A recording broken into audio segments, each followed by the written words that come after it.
Any centers Yeah. over?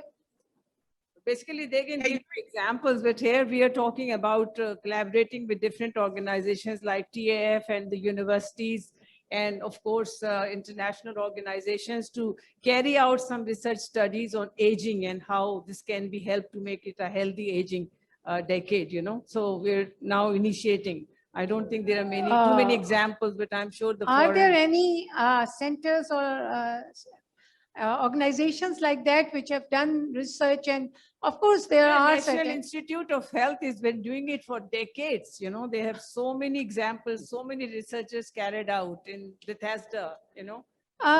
Yeah, thank you very much for your questions And and also- of course the answers, and panelists. You know, that Can brings I just this last questions brings me to this point. What motivated me to join TEF for this? That was that they are action oriented. So there has been talk, there has been much research done as far as Pakistan is concerned, especially, but there are very few actions that have been actually taken at the grassroots level, which may have, you know, turned whatever we are talking, and walking the talk is the thing. So it has been very informative, really informative and thought-provoking discussion today. We had Dr. Shahana, who talked about some sort of daycare center for the elderly. What a wonderful idea. We have certain centers for the elderly where people just come and, you know, they deposit their elderly there and then they just leave. So we are not talking about that. We are talking about a daycare center, maybe for working youth, working children who can, you know, bring their maybe father, mother, grandmother, whosoever is there, and leave that at this center, and where they can be involved in different activities. With activities, we come to the point raised by a very, very valid suggestion raised by Dr. Deanne, which is, you know, talking or incorporating or collaborating with the cultural centers that are there, already there, to have these elderly groups go over there, discuss, share stories, you know, be involved in some activities. May that be poetry, may that be a visit to the museum or a tour across the border. It can be anything. So let's start doing it. Let's, some of us, maybe I, take up this challenge and then go out and coordinate and contact the culture centers over here that we have, maybe the Japanese Culture Center that she was also talking about, and talk to them and see how we can you know, bridge the gap or start such a culture center. Hours of students. Yes, and maybe the students can be involved, of course. And there is this initiative by Higher Education Commission as well over here in Pakistan, whereby they want the students now, the undergrad students, to do some community work. That is, right now it's not graded, but yes, in due course it will be. So that is there. Then we had Joanne, a very, very poignant, you know, point raised by her, and that was the how the people enter and how they exit the work force, the labor sector.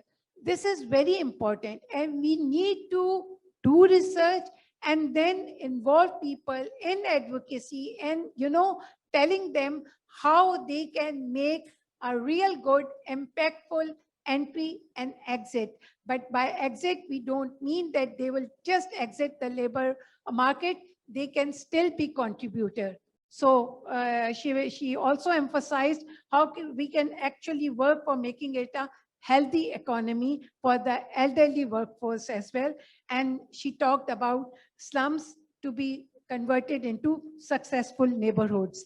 And that is, let me remind you, that is one agenda that is there on TEF cards already. And they have done some work, but we need to focus more on it, and we need help from people, international, you know, collaborators, and from academia as well, to guide us, to help us plan and implement in a very successful manner.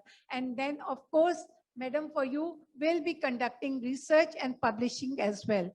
So that brings me to Dr. Hina Kazmi, who talked about the 4 actions and then the 3 action areas of critical action that are there, and how the social involvement at all levels must be looked at, and must be, the people should be involved. We will soon be organizing more of such session at grassroots level, where the people from the marginalized societies or the slum areas will come and discuss their issues related to aging, and then how we can help them. We'll ask them how we can, what the sort of intervention they are looking forward to us. We had Dr. Nadir telling us about the private sector contribution to the healthcare, and he also talked about how more and more healthcare givers should be there, and they should focus on so many basic baseline health issues that are there, whether it's hypertension or diabetes, me being one of the sufferer, but yes, that is there. And finally the cancer. So there are so many things. Dr. Shana talked about the cholera and malaria and whatnot. And these are small things, but they are not. In the longer run, we need to involve more and more social mobilizers. We had Robin talking about aging, which should not be taken as time of decline. It should not be looked upon as, and academia can really play a very pivotal role in educating the masses. So collaborations should be there. More communities should come together and bridge all this gap. That we also considered how this decade, the UN declaration for the next decade to be the decade of the healthy aging. What we talked about, the implementation process by different stakeholders, how that can be done. We also discussed the challenges, good practices, and ways to measure the success, including the need for strengthened data, research, and innovation to accelerate implementation and reach the objectives identified within the UN's decade 4 action areas, which have been earmarked. Number 1, change how we think, feel, and act towards age and aging. Ensure that communities foster the abilities of older people. Number 3, deliver person-centered, integrated care and primary health services responsive to older people. And 4th, but not the last one, or least one, provide access to long-term care for older people who need it. So these are the 4 action areas earmarked. One point from my side, one action point that I would suggest that we may have a working group of legal experts who would propose what is something to strengthen the protection of older people's right by reviewing how existing instruments address these rights, identifying gaps in protection, and exploring the feasibility of developing new instruments and measures. Or it may become the primary forum for debate on the development of an international human rights treaty or convention regarding the rights of the older generation. We already, I tell you, while I was doing my research about this aging, decade of aging, healthy aging, I came to know that there are certain legislation already there in Pakistan at the federal and provincial level. But we can have a working group which can look into it and see for itself whether it caters to the need or whether it suffice or not. So thank you very much, all of you, for being here with us today. It has been wonderful interacting with you, and we'll keep on bothering you and, collaborating with you. I thank all the worthy panelists and the participants for their active participation and wonderful idea. Special thanks to Dr. Joanne, who has, linked us with Dr. Robin and Dr. Deanne. And of course, to Dr. Shahana Ruj Kazmi, who has come all the way from University, from Sawabi, that is on the other side of Pakistan, to, be here with us. I would also like to extend a heartiest felicitation to the board and management of the TEF Foundation for today's successful session. And then I would now like to invite Dr. Hina Kazmi, the CEO of the TEF Foundation, to take the podium. Over to you, Dr. Kazmi.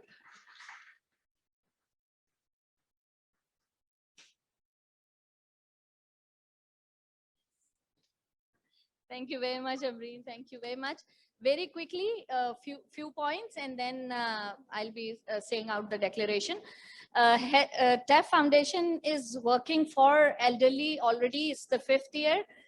We are into training and developing healthcare assistance for taking care of those who are in need for care.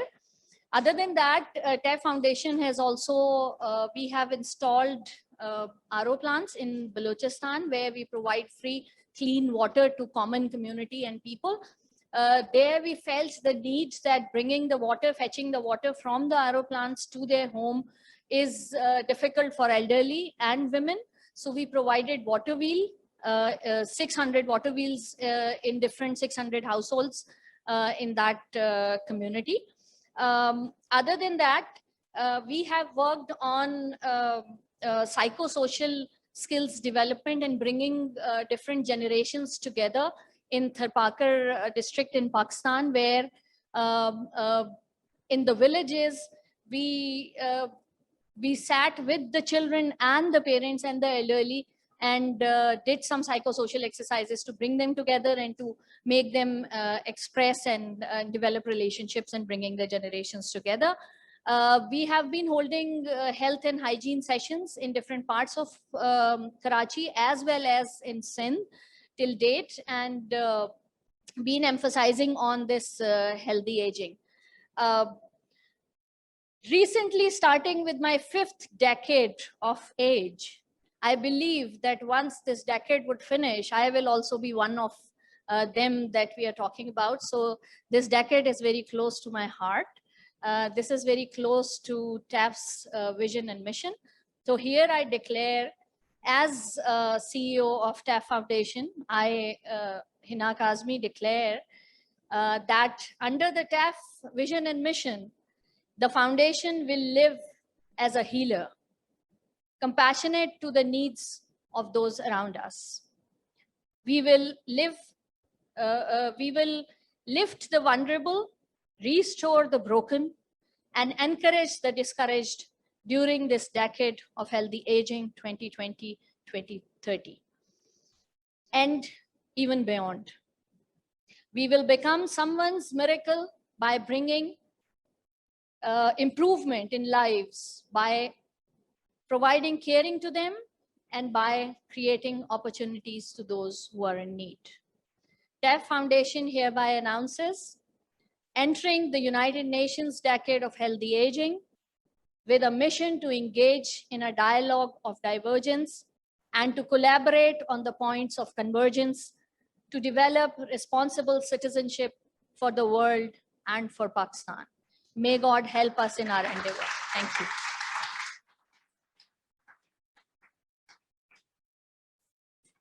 Thank you so much, Dr. Hina. Indeed, an insightful discussion, and one that has motivated all of us to enter this decade with the promise that we create such an enabling environment for all of us that we end up having a will to age. With this, I would like to thank the international panelists and for their contribution and their time. Thank you so much for sparing time for this valuable discussion. We would indeed want to engage with you further throughout this decade and throughout the different forums that we will be holding. Thank you so much, Dr. Joanne. Thank you very much, Dr. Robin and A lot of thanks to Ms. Diane Davis for their presence and their contributions. Thank you very much. Thank you. Thank you. Thank you.